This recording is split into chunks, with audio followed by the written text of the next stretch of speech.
सेबी के निर्देश के बाद एसेट मैनेजमेंट कंपनियों ने स्मॉल कैप और मिड कैप पोर्टफोलियो में स्ट्रेस टेस्ट का रिजल्ट बताना शुरू किया। अभी तक 6 म्यूचुअल फंड के स्ट्रेस टेस्ट रिजल्ट सार्वजनिक किए गए हैं। म्यूचुअल फंड ने स्मॉल कैप और मिड कैप पोर्टफोलियो में पैसे निकालने में कितने दिन का वक्त लगेगा, इसके बारे में जानकारी दी है।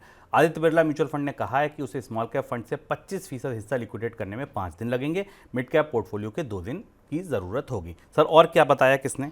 सेबी का स्ट्रेस टेस्ट भारत के म्यूचुअल फंड बाजार के लिए बिल्कुल नए तरीके का प्रयोग था और भारत के जो लाखों म्यूचुअल फंड निवेशक हैं, 3-3.5 करोड़ के आसपास एसआईपी निवेशक हैं, उनके लिए यह खबर बेहद महत्वपूर्ण है, जानना जरूरी है। क्योंकि पिछले 1 साल के दौरान हमने भारत में स्मॉल कैप और मिड कैप से आधारित फंड्स में बड़ा निवेश देखा था। आप अगर लगातार मनी सेंट्रल सुन रहे हैं या देख रहे हैं तो आपको पता है, हम आपको बराबर बता रहे थे कि सेबी इस पर चेतावनी भी दे रही थी, बबल की बात भी कही गई थी। मिड कैप और स्मॉल कैप स्टॉक्स की कीमतों को लेकर अलग चेतावनियां आ रही थी। इनमें एक बड़े खिलाड़ी म्यूचुअल फंड भी थे, क्योंकि म्यूचुअल फंड इसी पर आधारित, इन्हीं स्टॉक्स पर आधारित फंड्स पर पैसा लेते थे और उसका निवेश करते थे।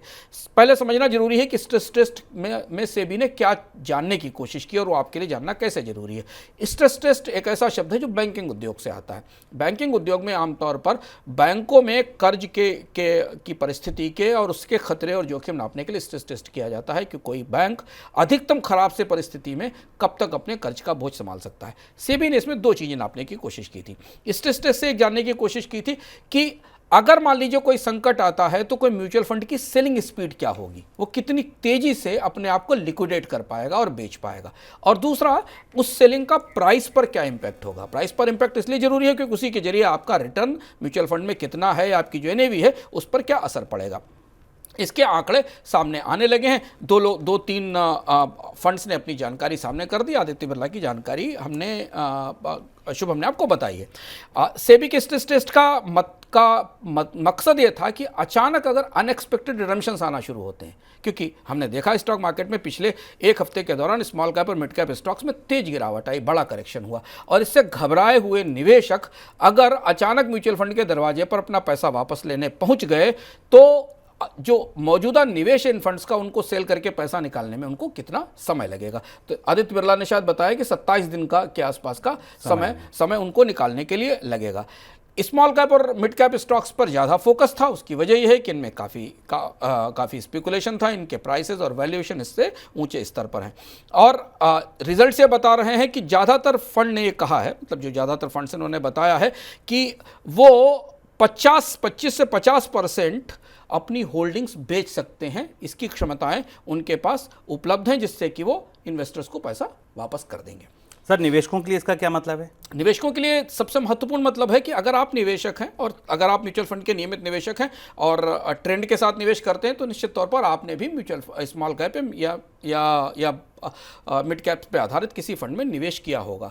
तो अब आप अपने फंड के स्ट्रेस टेस्ट के नतीजे जानने की कोशिश करिए। मनी9 की वेबसाइट पर आइए। मनी9 पर इस तरीके की विस्तृत जानकारी आपको मिलेगी, जिसमें हम आपको बताएंगे कि किस म्यूचुअल फंड का इसके स्ट्रेस टेस्ट के नतीजे क्या हैं, वो आपके लिए जानना जरूरी है। जैसे क्वांट ने कहा कि उसका क्वांट का मिड कैप फंड आप 6 दिन के अंदर 50% सेल ऑफ कर सकता है, क्वांट का ये कहना था।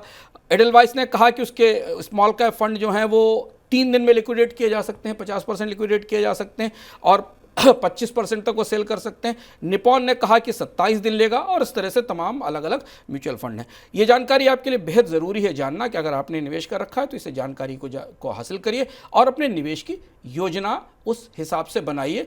यदि आपको लगता है कि इस स्मॉल कैप और मिड कैप स्टॉक में तेज गिरावट आ रही है और इसकी संभावना और इससे आप बचना चाहते हैं तो क्या करना चाहिए निवेशकों को? फिर 2 तरीके के निवेशक हैं। अगर आप लंबे समय के निवेशक हैं तो आप इनमें निवेश किए रख सकते हैं, क्योंकि ये पूरा दौर निकल जाएगा और उसके बाद स्टॉक्स में वापस बढ़ोतरी होगी जो मजबूत और अच्छे स्टॉक हैं। क्योंकि म्यूचुअल फंड्स ने बहुत खराब स्टॉक्स तो नहीं खरीदे होंगे, फिर भी अपना पोर्टफोलियो जरूर चेक करिए एक बार स्मॉल कैप और मिड कैप का, कि आपके म्यूचुअल फंड के पास कौन से स्टॉक्स हैं और उन स्टॉक्स की परिस्थिति बाजार में क्या होती दिखाई दे रही है।